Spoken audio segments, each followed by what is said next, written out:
ಆದರೆ ಈಗ ಅಂದರೆ ಏಪ್ರಿಲ್ 16, 2026 ಮೋದಿ ಸರ್ಕಾರ 3 ಬಿಲ್ಸ್ನ ಇಂಟ್ರೊಡ್ಯೂಸ್ ಮಾಡಿದೆ. ಮೊದಲನೇದು ಕಾನ್ಸ್ಟಿಟ್ಯೂಷನ್ 131st ಅಮೆಂಡ್ಮೆಂಟ್ ಬಿಲ್.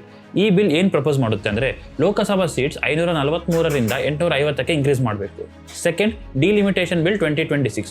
ಈ ಬಿಲ್ ಏನು ಪ್ರಪೋಸ್ ಮಾಡುತ್ತೆ ಅಂದರೆ ಒಂದು ಡಿಲಿಮಿಟೇಷನ್ ಕಮಿಷನ್ ಫಾರ್ಮ್ ಆಗಬೇಕು ಹೊಸದು, ಮತ್ತು ಆ ಒಂದು ಕಮಿಷನ್ ನಮ್ಮ ದೇಶದ ಕಾನ್ಸ್ಟಿಟ್ಯೂಯನ್ಸಿ ಬೌಂಡರೀಸ್ನ ರೀಡ್ರಾ ಹಾಗೂ ಸೀಟ್ಸ್ನ ರೀಅಲೋಕೇಟ್ ಮಾಡಬೇಕು. ಇದರ ಆಧಾರ ಬಂದ್ಬಿಟ್ಟು ಅಂದರೆ ಇದರ ಬೇಸ್ ಬಂದ್ಬಿಟ್ಟು 2011ರ ಸೆನ್ಸಸ್. ಮೂರನೇದು UT ಲಾಸ್ ಬಿಲ್. ಅಂದರೆ ಈ ಎಲ್ಲ ಚೇಂಜಸ್ ಯೂನಿಯನ್ ಟೆರಿಟರಿ ಅಸೆಂಬ್ಲೀಸ್ ಮೇಲೆ ಕೂಡ ಅಪ್ಲೈ ಆಗಬೇಕು. ನಿಮ್ಗೊಂದು ಡೌಟ್ ಬಂದಿರಬಹುದು, ಯಾಕೆ ಇವೆಲ್ಲ ಹೀಗೆ ಅಂತ.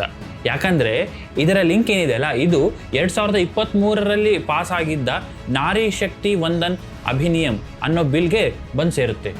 ಈ ಬಿಲ್ ಪ್ರಕಾರ ವಿಮೆನ್ಸ್ಗೆ ಸ್ಟೇಟ್ಸ್ ಅಸೆಂಬ್ಲಿ ಮತ್ತು ಲೋಕಸಭಾದಲ್ಲಿ 33% ರಿಸರ್ವೇಷನ್ ಕೊಡಬೇಕು ಅಂತ. ಆದರೆ ಇದರಲ್ಲಿ 2 ಕಂಡೀಷನ್ ಇತ್ತು.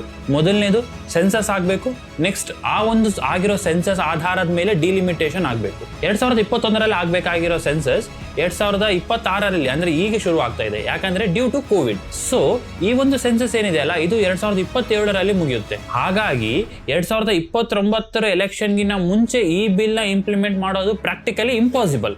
ಸೊ ಅದಕ್ಕೋಸ್ಕರ ಮೋದಿ ಸರ್ಕಾರ ಏನು ಹೇಳ್ತಿದೆ ಅಂದರೆ ಈ ಬಿಲ್ನ ಹೀಗೆ ಪಾಸ್ ಮಾಡೋಣ, ಸೊ ದಟ್ 2029ರಲ್ಲಿ ಅಲ್ಲದೆ ಈಗಿನ ಎಲೆಕ್ಷನ್ ಇಂದನೇ ಈ ಒಂದು 33% ರಿಸರ್ವೇಷನ್ ಸ್ಟಾರ್ಟ್ ಆಗಲಿ ಅಂತ.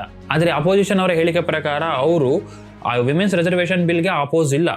ಇನ್ಫ್ಯಾಕ್ಟ್ ಅವ್ರೇನು ಹೇಳ್ತಿದ್ದಾರೆ ಅಂದರೆ ಇವಾಗಿಂದನೇ ಇಂಪ್ಲಿಮೆಂಟ್ ಮಾಡಿ, ಇವಾಗಿರೋ 543 ಸೀಟ್ಸ್ ಮೇಲೆನೆ ಈ ಒಂದು ವಿಮೆನ್ಸ್ ರಿಸರ್ವೇಷನ್ ಬಿಲ್ನ ಇಂಪ್ಲಿಮೆಂಟ್ ಮಾಡಿ.